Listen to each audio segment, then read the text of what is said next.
the coronavirus, of course, is dominating our world.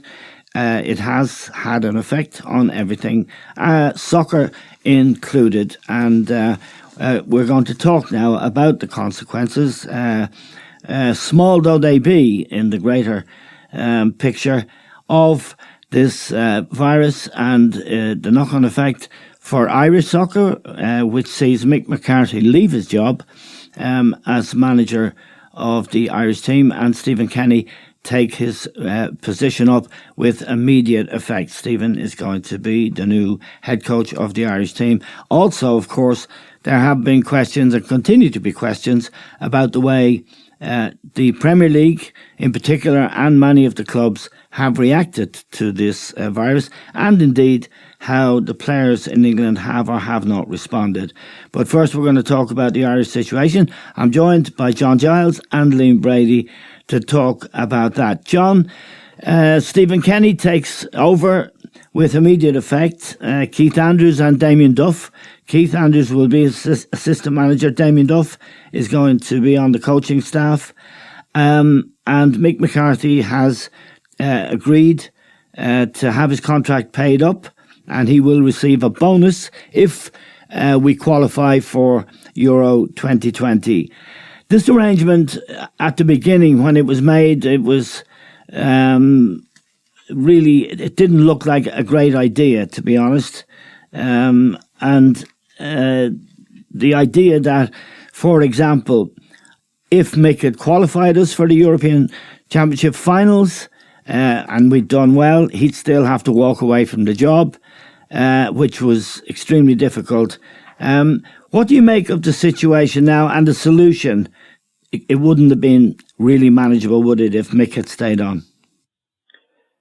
Not at the moment, and I think the agreement was that Mick, after the Irish were out of the competition, would hand over to Stephen Kenny. Now this has come prematurely now because of the virus that we've had and all the troubles that we've had. That now Mick has decided to stand down for Stephen Kenny to take over the job. Yeah, Liam, the arrangement was a legacy from our friend John Delaney. I didn't like the first arrangement. Anyway, I thought it was a kind of fudge. It could have resulted, for example, in Mick McCarthy qualifying us for the European Championships, us going there and doing really well, and still he'd have to walk away from the job. Now, John, and I talked about this yesterday, in the upside for Mick would have been in those circumstances, he might have been more likely to get a job in England. But the arrangement itself was risked being unfair to both men, didn't it? Yeah, it was a John Delaney solution to a big problem that the FAI had, and he had personally, because the spotlight was well and truly shining on him and how he was going about running the FAI, and he was coming in for a lot of criticism. And I think it was his idea to come up with this solution where you would have a popular appointment in Stephen Kenny coming later down the road, and a safe pair of hands for the Euros to try and qualify for the Euros 2020 in Mick McCarthy. And we all know what unfolded in Mick McCarthy's first year with John Delaney having to go. As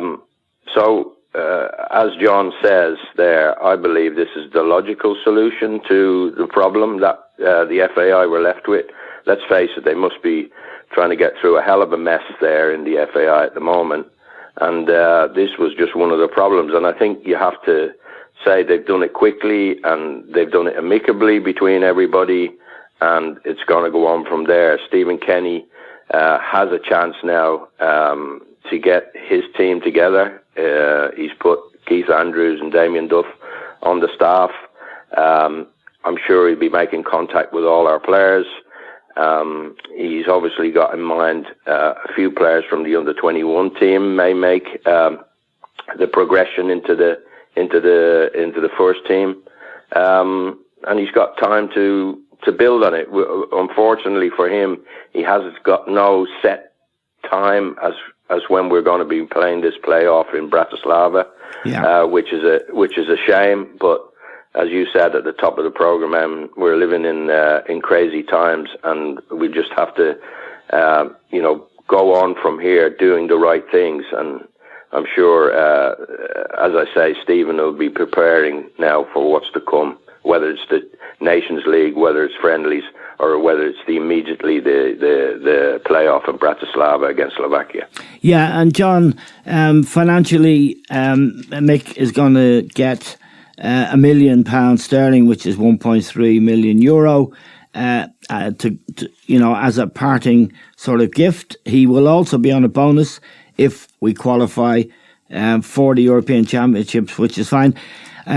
Just as a matter of fact, it's worth pointing out that Stephen Kenny's salary is £500,000, and his staff will clearly be on much less money than the O'Neill Roy Keane arrangement, or indeed than the Trapattoni arrangement. Just to make the point also, John, that Stephen Kenny, you've met him, and I have as well, and we both know, and Liam knows his record with Dundalk in particular, with the under-21 team. He's a very impressive man to meet, John, I find. Yeah, he's a very good lad, a very nice man, Eamon, and I think he will do a good job. Can I just go back on the appointment, Eamon? Yes, because I was involved in it a little bit, and I don't want to be staying quiet. No, I know you are. Because I'll tell you now. What happened was that Stephen Kenny rang me first, and I'm not breaking any confidences here, just to see about the situation. And the situation was that he really wanted a big job, and he was offered the under-21 job. Yeah. And he was asking my advice. And I said, I wouldn't take that, Stephen. I said, your reputation is intact at Dundalk. And if you take the under-21s and you don't do very well there, then you're losing out. Yeah. Right. So, and then John Delaney rang me separately altogether. And he said, well, I'd love to keep Stephen. And I said, well, the best solution, I said, is to get Stephen to do the job. Then you would have to offer him the main job at some stage, guarantee him, so he's not taking a risk. Yes. So that was my, and that's how I agreed to that particular situation, or I recommended it, with the main thing that Mick McCarthy agreed to it. Yes. There was nobody doing anything behind Mick McCarthy. Mick actually agreed to it.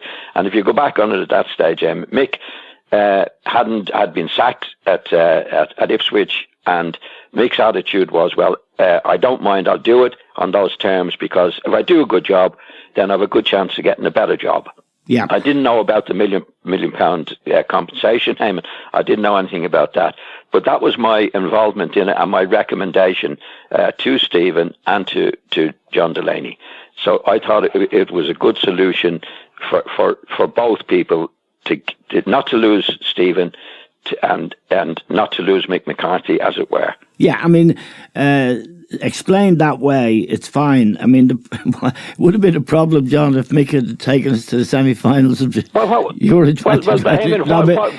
What would be the problem with that? No, exactly. None of it, people say, no, if Mick does well, and then wouldn't it be great if he did well? Absolutely, and he would have had a real chance of getting a good job in England. So it was a win-win. That's right. That was my recommendation. Now, that was only my opinion. Yeah. You know, because the two people concerned in it, and Stephen is a terrific lad, as we know, were separate phone calls. Right. To me, I was given my advice, what I thought was the right advice for Stephen, and what was the right advice for John Delaney. Yeah, and they both knew I was talking to them anyway. Yeah, I mean, to be fair to Mick, Liam, he's accepted the situation. He's gone now, and he's gone gracefully. Yeah, indeed he has, and he did a pretty good job, Eamon. You know, I'd be in the camp that we haven't, any manager coming in hasn't got a great team to work with. Yeah. So you've got to get things organised. You've got to get the spirit right. You've got to get the atmosphere right in the dressing room. And I think Mick McCarthy did all those things. I think there was a reconnection with the Irish fans that had been lost because of John Delaney's tenure at the FAI. Yeah. And he connected with the fans again. And we still, let's face it, we still have a chance of qualifying. I'm still kind of maybe more hopeful than confident, but, Slovakia and possibly Bosnia or Northern Ireland in a final would be entirely doable for this Irish team playing at its best. So I think on the whole, Mick McCarthy did a very good job with all those things I've listed. Lost one game, there was a reconnection with the fans, and we still have a chance to qualify. Yeah, and just to go back, Liam, to the Robbie Keane situation. Robbie was given a 4-year contract by Delaney as to be on the coaching staff with Mick. Stephen Kenny has shown his mettle in a way. He said he wants to pick his own team, and Robbie Keane's situation isn't quite resolved yet, but it was a 4-year contract at it's reported $250,000 a year, but Stephen Kenny doesn't have to accept that, doesn't appear inclined to accept that, and is entitled, isn't he, to appoint his own backroom staff.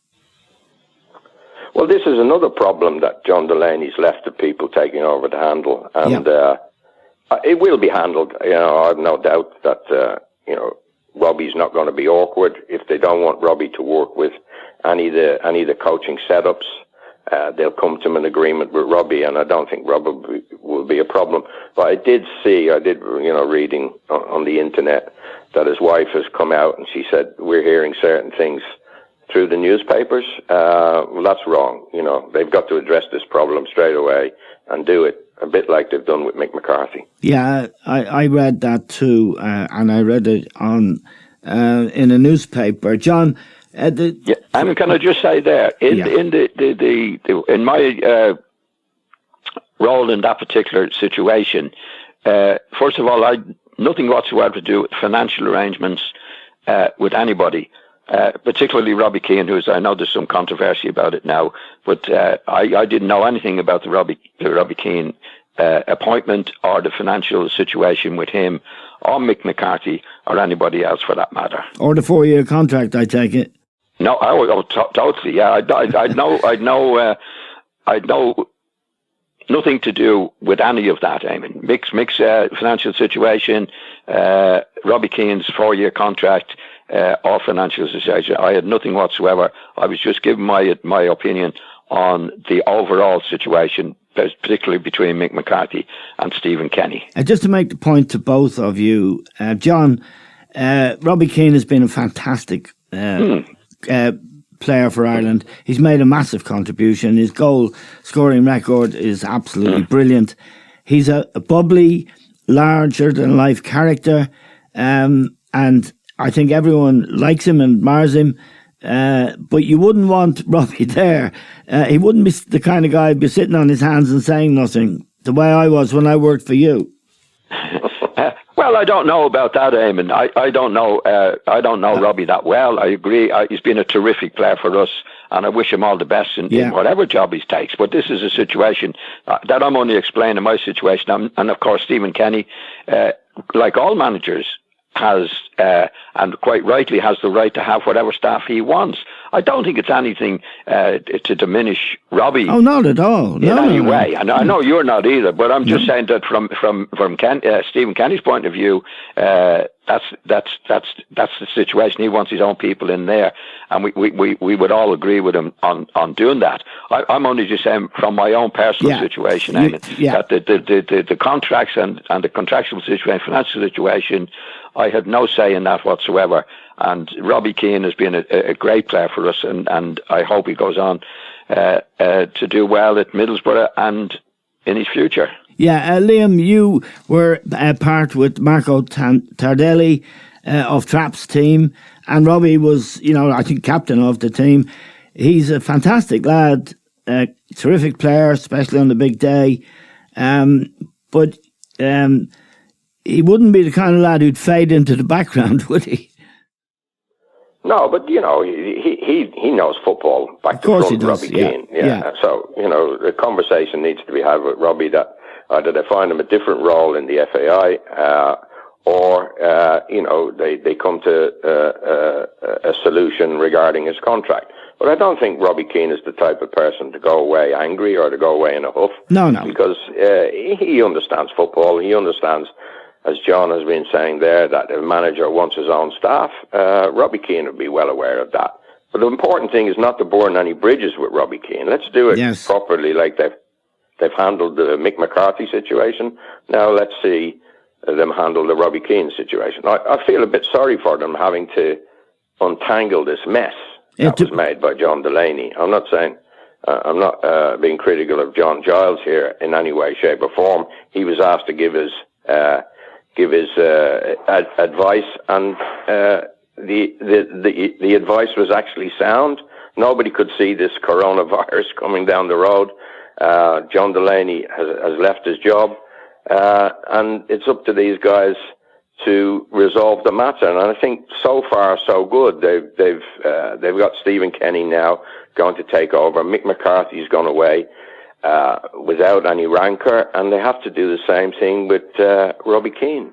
Yeah, and just a final point I'd like to make myself. I've spoken to Stephen Kenny a couple of times, interviewed him a couple of times, and what I was struck by, John, was his deep knowledge of the players at underage level, players that I didn't know about, but he was across it, that I suspect Trapattoni never even knew existed down to, at under 21 underage level.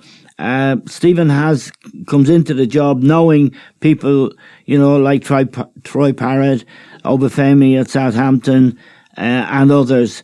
And when he was under 21 manager, John, they were blighted by injuries, and they still have done really well in their qualifying section, and they play football the way I think most of us like it to be played. He doesn't subscribe to the idea, as Martin O'Neill and Trapattoni before him did, that Irish players aren't good enough. He's a believer in the Irish team.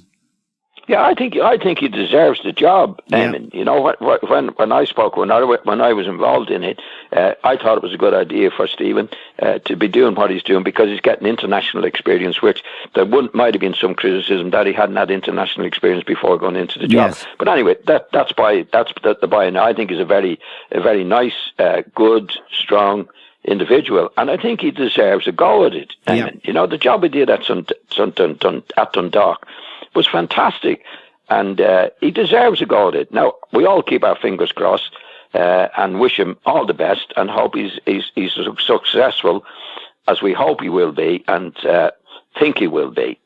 Yeah, that's the main thing now.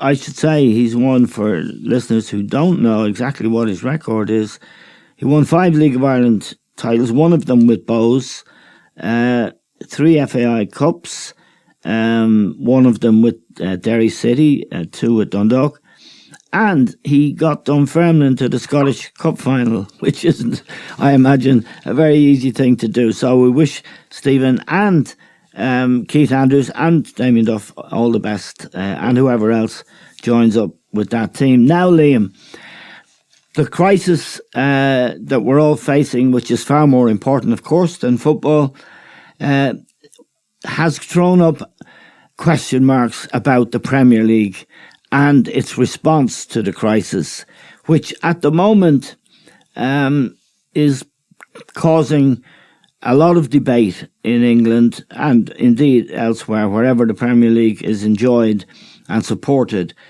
The role of the PFA, for a start, Liam, as things stand, after a meeting on Saturday, nothing has been resolved. The meeting involved the Premier League, the captains of the teams in the Premier League, and the Professional Footballers Association. Nothing emerged from that meeting. What's your view of how things have been handled and what the Premier League needs to do? Because the view seems to be, and I don't share it, that the players have been greedy, that footballers are not contributing, And the Liverpool Football Club, for example, not the only one, Spurs are another club, they have furloughed their non-playing staff, which means they're taking advantage of a British government scheme which will pay 80% of the salaries, wages of people who are laid off. And in the case of Liverpool, they're doing that, but they're making up the 20% that would be missing. And yet, Liverpool have been slaughtered, including by our old friend Didi Hammam, for being callous and uncaring. What's your take on the whole thing? Well, it's very difficult, Eamon, isn't it? There's all sorts of businesses in trouble now because of the coronavirus, and huge businesses as well. But are these businesses doing it to take advantage of the government scheme, or are they doing it because they are absolutely in need to? And I think that's what needs to be found out. And I think that's Gordon Taylor's point. I don't often agree with Gordon and some of the things he says, but I think in this case he's 100% right. We have to find out if the players do take a wage cut, where that money's going to go. And the Premier League have got a huge role in this. And they've got to get the clubs together, they've got to get the PFA together, and they've got to come out with a consensus that's right going forward. I think Gordon Taylor's point about needing to know where the money's going to go if they do take a wage cut is absolutely correct. Yeah, before any decision's made. That's a point I forgot to make. Sorry to interrupt you. Just to make the point that the Premier League clubs seem to want, and across the board, 30% pay cut from all the players. I don't agree with that either. Well, it makes you wonder, a company like Liverpool, it is a company, it's a business now. They must be in a really healthy state of affairs after what's gone on the last 3 years. 2 European Cup finals, 1 winners. They're on the verge of winning we don't know when that verge is going to come, but we're on the top of the English League by 25 points. The club is really in a healthy position. And I think questions have got to be rightly asked. Why do you need to furlough your staff? Yeah, well, the point there, I think, John, is that all businesses who have no business to do are, they call it a furlough, which basically means you're giving people a holiday without pay. And the government has said that they will, in those instances, they will pay 80% up to a maximum of $2,500 a month. So, and in the case of Liverpool, they've said the other 20% they'll pay. Now, I regard football clubs as businesses, Premier League clubs in particular as businesses, and the money that they generate. They have an issue, for example, if the league stops now and there's no more football this season, they lose $750 million of TV money. What's your take on the whole thing, John? Well, there's a couple of issues there. I mean, what I resent bitterly is in recent days that the players have come out of it very, very badly, mainly through Taylor's role in this issue. Yeah. The way it's been read was that players wouldn't give the thing, they're greedy. And I mean, going back to my time, players were always regarded as greedy. Yeah. You know, even when there was no money and all those bloody players, and any times any players get into trouble, it's headlines and all the world. And you've been a player, Liam has been a player, I've been a player, and in my experience with players, 1 out of 10 were bad lads and greedy. Yeah. But in this situation, I think what has happened through Taylor's mismanagement of the situation has led people to believe that the players don't want to make any contribution and are therefore greedy with the money that they get. That is not the case. Yeah. I agree with what Taylor was doing. What you can't do is just give the money to the clubs, because the fear from everybody, and especially in players, is that the clubs will put it in their own pocket and won't do anything about it. So I think what Taylor should have done from the start, made it public, gone public, and said, this is what we're trying to do. Yes. He didn't do that. So it looked like the players weren't making any contribution and weren't doing anything about it. until the players themselves, I think, got fed up with it, with Henderson, I think, leading the pack to get together and say, this is what we intend to do. So I think Taylor was right to get the lowdown from the clubs as to if the players did make a contribution, where was it going? Yes. Like Levy, for example, last week made it public. I mean, he was getting a £3 million bonus, but he wasn't giving any of it up. No, and I should say, Gordon Taylor is on $2 million a year, and he hasn't volunteered to give any of his salary up either. No. And there was the politician on the Matt Hancock. Matt Hancock, the Minister for Health. Minister for Health. Well, Eamon, you know, if you're being totally cruel, how much are the politicians giving up? Nothing. I don't see Hancock giving up. No. Any of his wages or any talk of it whatsoever. So the players have always have been labelled as greedy. So I think the players were right to come out and go public the other day, despite the fact that Taylor, in my opinion, behind the scenes was trying to do what was right in this particular situation. But he should have made it public that this is what he was doing, that the players were prepared to make a contribution, but he wanted to make sure where the money was going.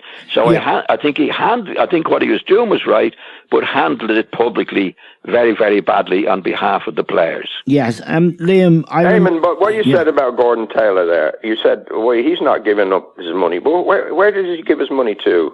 No, does he give it up to the National Health? Or? Well, no, I think that is it's a good question, but I don't think that footballers, as individuals, should be required to make sacrifices until, as you said in your first contribution, Liam, until they know where the money's going. Yeah, I think they would be willing to do it, Eamon, if they thought the money was going to go to the right places. Yeah. But they don't know that, and that's what Gordon Taylor's job is with the Premier League, to establish where that money's going to go. Let's face it, there's a lot of also championship clubs, Eamon, first and division clubs. Yeah. They're going to need serious help as well. So it's got to be an organised, formulated response to this thing. And politicians should stay out of it. You know, yes. Hancock was well out of order getting involved when he did in his press conference when he was asked a question. He should have avoided that completely.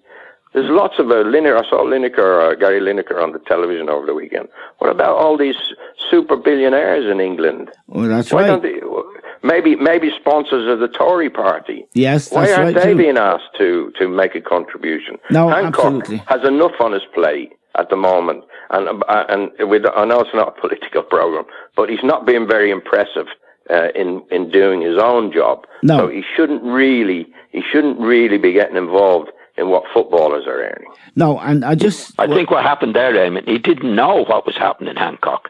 Do you know what I mean? He didn't know. I agree totally with Liam there. He just didn't know and went with it that footballers are greedy and they're not making any contribution. The players are making the right contributions and very, very generously so. I think Gordon Taylor should have made that public before it came out that way, because it did look like the players weren't making any contribution. And behind the scenes they were. So I think Gordon Taylor hasn't handled it well, but he's done the principle of what he's been doing and what the players are doing, which the players apparently are going to be very generous in what they're doing for the NHS and things like that. They want to make sure that the money is going in the right place. Yeah. And that's the way it is. Yeah, all that Hancock was doing, guys, he was taking a very populist position. And in response, for example, to Liverpool, there's a group of Liverpool fans called the Spirit of Shankly, and they've lashed the club, which is basically owned by Fenway Sports. They're an American business, and they do sport, but they do it in a very business-like way. Just to go back, Liam, to a core point here, and your point is right.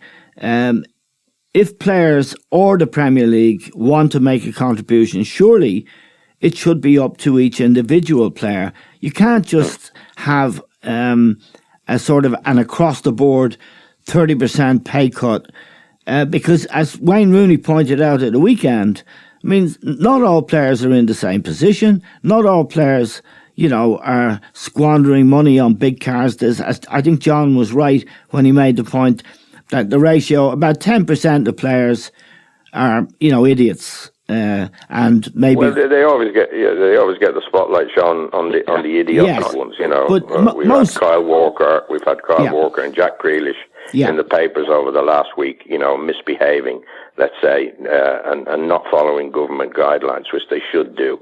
And that is exaggerated to such an extent that it's every footballer who's breaking the rules or is ignoring what should go on. That's correct, Eamon. Just to underline John's point, Liam, about this idea that players were greedy, and this is actually my own experience and John's before you were in the game. When the players threatened to go on strike in 1961, to have the maximum wage of £20 a week removed, which was not much above the average industrial wage, there was a tirade of abuse in all the newspapers from all the politicians, particularly from the newspapers, incidentally, saying that players were greedy, they were trying to get above their station. Jimmy Hill and Cliff Lloyd. Jimmy Hill led this campaign. Cliff Lloyd was secretary of the Professional Football Association, a wonderful man. But John will remember it vividly.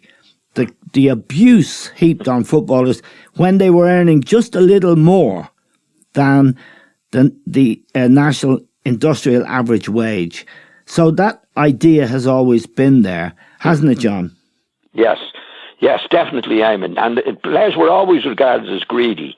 In my time, like when I signed professional a long time ago, the maximum wage was 20 quid a week, which was a reasonably good wage. But they never appreciate. Well, footballers weren't in a secure living. They could be injured. They could be finished the next day. But all that stuff. But there was always, ever since then, Eamon, there's been players are greedy, and when this is coming out now, players are still regarded as greedy. Now they're making a lot more money now, but players in my time and your time and Liam's time, for every one player that's been greedy or bad, there's been 10 other guys who are really, really good lads. And the players now, thank goodness, as I say, Gordon Taylor hasn't done a good PR job in this, but the players are coming up trumps again. And I'd agree with Liam that it shouldn't be for every player.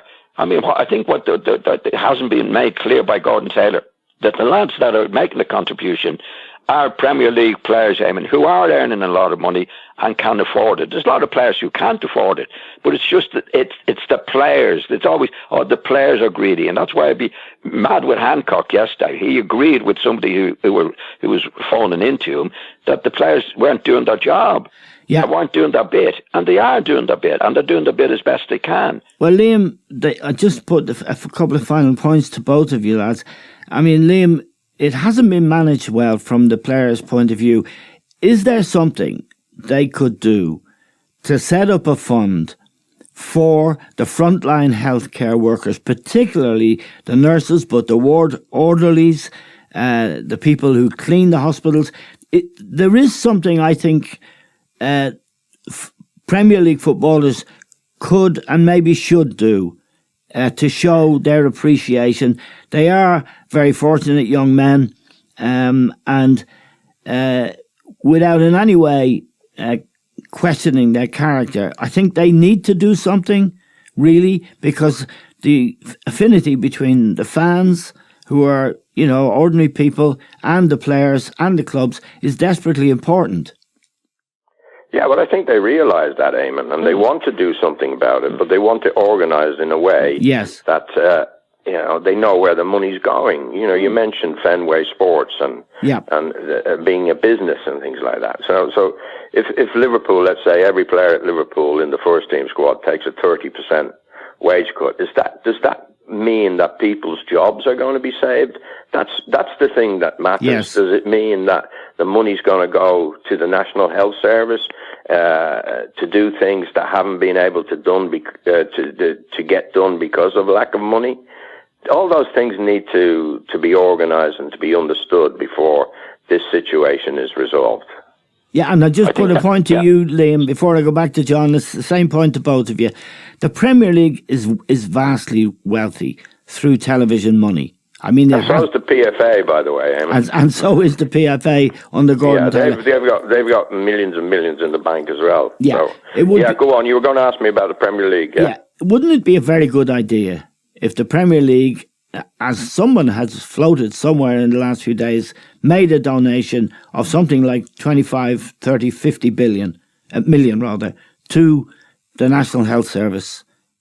I think those things must be, the talks about this must be ongoing at the moment, Eamon. Yeah. Because football, they're getting lashed, and they need to recover the ground that they've lost out on by not being organised. So the Premier League, that is all the clubs, the PFA representing the players, the Football League, who probably going to need a lot of support to get through this crisis.